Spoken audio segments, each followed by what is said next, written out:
Welcome back to the Thought Leader Recruiter podcast. I'm Sam Bylett, and today I'm joined by Ann Kuss, CEO at Outstaff Your Team.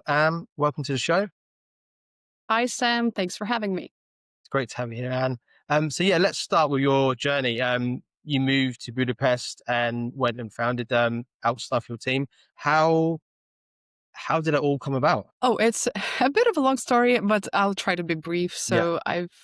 I've entered tech outsourcing in 2012. That's when I joined our parent company, Support Rep, in Kyiv, Ukraine. Starting as a tech support agent, I worked with multiple products in SaaS, commerce, etc. And always had a drive to learn and go deeper into things. So I was interested in QA, product development cycle, etc.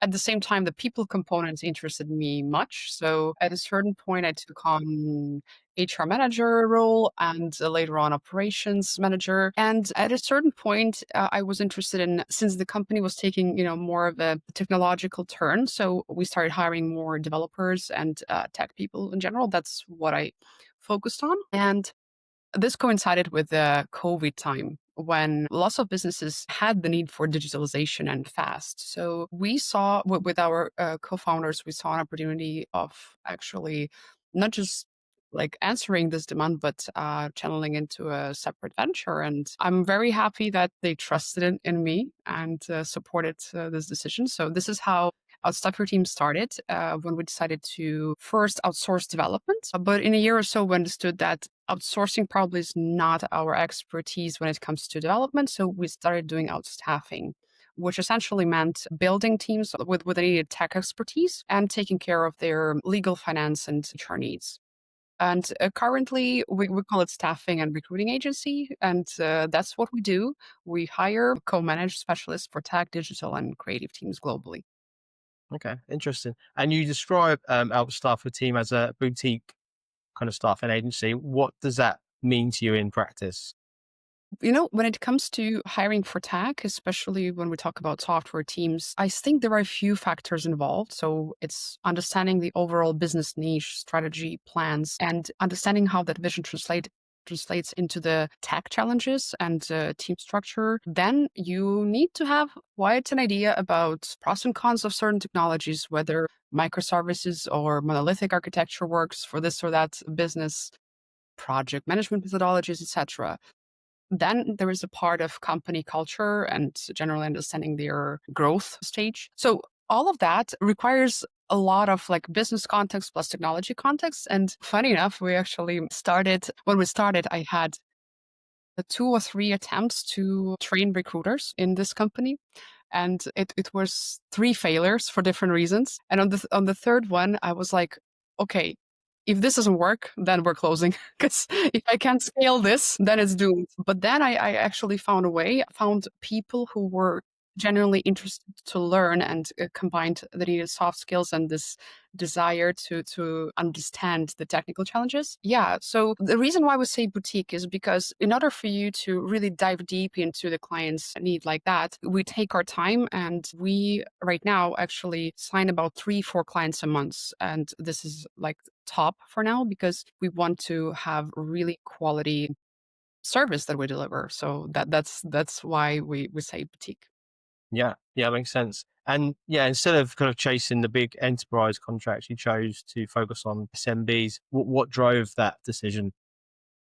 I think it's a natural sort of organic way of our growth because at this point in our experience, well, I talked with businesses of various sizes. So if we talk about micro teams like 1 to 10 people, they are usually very innovative, ambitious, yet they are still figuring things out. So for instance, their go-to-market strategy is not there yet. They're experimenting a lot, and we figured that things might change like every minute. And even if we start working today, tomorrow it won't be relevant anymore. So that was not really our thing. If we talk about enterprises, we had conversations with them as well. For them, pains are different. So they, for instance, have already working structures. They have resources, budgets, clear strategies, etc. And probably the only use case when we're actually useful for them, it's when they scale to a new market and they need a provider who has experience in that geography. However, that also is something long term. And we realized that the biggest demand is where businesses start growing, but haven't got to the enterprise level yet. So they have a lot of ambitious plans. They know what they want. At the same time, the HR resources part is a bit lacking, so they haven't built that yet. And this is where we come in to fill that void. And it could be, let's say, short term or long term. But this is when we're the most useful to flexibly come in and solve this task for them of rapid growth without these resources yet. Yeah. And yeah, can you just paint the pictures for us? What does a typical client of yours look like? Sure. Well, industries may vary. Essentially, these are all companies that have some digital or tech component and need to grow smartly with needed talent. For instance, we have clients in SaaS, digital art, VR, big data, fintech, you name it. And we briefly touched the size. So that would be around 20 to 200 people. That's, let's say, the sweet spot. And companies that have clear tech and digital strategies. Typically, we talk with CEOs, CDOs, chief marketing officers, sometimes head of HR. So these are our ideal clients. Yeah. And you're working across US, Europe, and the Middle East, and you're now exploring Asia. How do you keep that personal touch while kind of operating globally? You know, given that I've myself had experience working with clients and customers from around the globe, that kind of came naturally to me. And I wanted to continue that within my team. So I've chosen people who also have intercultural experience in their previous jobs. Of course, what's essential for us is English, empathy, and open minds, essentially. So these are must haves. Of course, certain hard skills are necessary, but most of it all we train in house. And apart from recruiters who communicate with clients directly and are knowledgeable about the marketing technologies, we also have a role of account managers who typically mesh the time zones of our clients and monitor important milestones of the projects that we have with them. I think that's a great foundation. And then we learn and perfect this collaboration every day. Yeah, for sure. And what would you say are the biggest hiring challenges SMBs are facing right now? I'd say I could single out a few. So, first and foremost, it's salary expectations, both from the company side, like their budgets for salaries, and the candidate side. So, we know there are lots of things happening in global economics these days. So, for instance, layoffs are happening more and more often. So, while candidates still want to earn, let's say, pre COVID numbers and sometimes more, companies are not ready to give that to match those numbers anymore. So this misalignment on let's say salary component is big. I would say that skilled talent shortage is also evident because companies need more and more versatile people these days. And if somebody's just let's say a developer or just a business development manager, it's not enough anymore. So I feel that this skills mismatch is there on the market. And lastly, if we talk about SMBs in particular, so I guess that's hiring delays that cost, because in many small and becoming medium companies, the recruitment processes are not yet that systematic as they should be, and that prevents companies to get the top candidates fast and get to the point when they can actually achieve their goals as planned. So that Y- would be it. Yeah, yeah, that makes sense. And when you're actually reaching out to like busy decision makers, how do you actually stand out and cut through the noise? Um, you know, as an SMB ourselves, we have to experiment a lot. And generally, I would say that sales right now is changing. I'm sure that other people you had conversations with will confirm that. So it's a continuous experiment in progress. At the moment, what works for us, for instance, is hyper personalized LinkedIn emails and affiliate recommendations. Latter, though, is a bit less manageable. I mean, it is, but it's a very long term game. So, depending on how quality your service is, that affiliate recommendations follow. Sure, we experiment a lot with, PPC, with various listings, etc. But in my mind, PPC is getting too costly these days, and the cost is growing exponentially. I think that this direction will transform very soon because we're going to hit, let's say, some ridiculous numbers soon.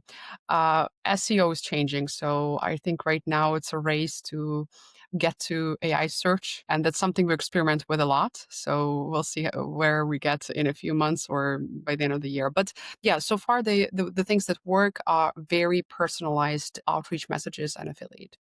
Yeah, yeah, for sure. And we just touched on AI, and it's everywhere in recruitment. Where do you see it generally helping, and where do you think it falls short? Well, in simple terms, hiring teams now get a lot of help with from AI, and essentially in faster recruitment. So by automating certain processes, it becomes more efficient in sense of time that recruiters put into the search and recruiting per se. I like how AI-powered applicant tracking systems are developing. That now the industry has AI-powered analytics, which is grand. We all thrive on data, and this is the way it should be. And I like the emerging AI-assisted interviews. However, I think we're far from like them being quality yet, but I think it's a good start. All in all, I would say that it already helps recruiters automate a lot. While I think the next step is balancing the ethics component and data management in the sense of when it comes to AI recruitment. Yeah, yeah, it's such an interesting one, isn't it? AI and recruitment, and how it's going to pan out over the next few years. It's exciting, and it's quite a scary thought how far It AI is. is going to go. But yeah, it's very interesting to say the least. Also, remote work has shifted so much. How has that changed the way your SMB clients approach things? I think it's a very positive change in our experience, at least. Before COVID, growing companies would typically have half of their staff in headquarters and the rest would be on remote or some kind of hybrid formats. We even had a separate service of office allocation for teams in a few locations in different countries. Nowadays, we don't have that service anymore at all because it's not relevant for our clients. Many SMBs are either 90% remote or they're bravely adopting like hybrid models. And to be honest, that opened doors for us and for our clients. What I mean by that is that if before that we were limited, let's say, with one location, now we could bring in talents from nearby, near shore hubs, which have, let's say, strong technical component because of local universities or something. So that diversifies talent and the reach. So I think that businesses, especially SMBs, benefited much from it, given they're ready to be flexible and adapt and adjust. So Yeah, definitely a positive change. yeah, yeah, for sure. I've heard that also. And in your view, what really sets Outstaff your team apart from other agencies? Would you say? Well, I would say tailored recruiting. A couple of things. Number one is tailored recruiting because we deeply dive into clients' need and technical context they're in. And also, we combine that with the need of a candidate. So it's a two-side story. Another part is empathy and meaningful human connection. So apart from technology, we use, let's say, yes, we also use AI for certain parts of the process. However, our goal is always to have this human connection. And generally, our more than 13 years, 14 years now in tech service business. So we're pretty knowledgeable about tech globally and which talent can match which particular geography, etc. So this would be the things that we pride ourselves on the most. Yeah, sure. And looking ahead, where do you see Outstaff your team in the next few years? Right now, we're working on a platform that will provide efficient and ethical hiring experience for both client sides and candidates. And we want it to be deeply personalized with AI component. Yeah. So that's where we're heading right Yeah. now. Okay. Exciting. And for SMB leaders who are struggling to hire, what's the first piece of advice that you'd give them? Right now, I think more than ever, it's essential to conduct market research every time you're launching a position because market changes so fast due to geopolitical reasons, economic reasons, and so on. That's really important, and to check whether the people you have envisioned actually exist on the market, because sometimes there are cases when you really need to look for them very long.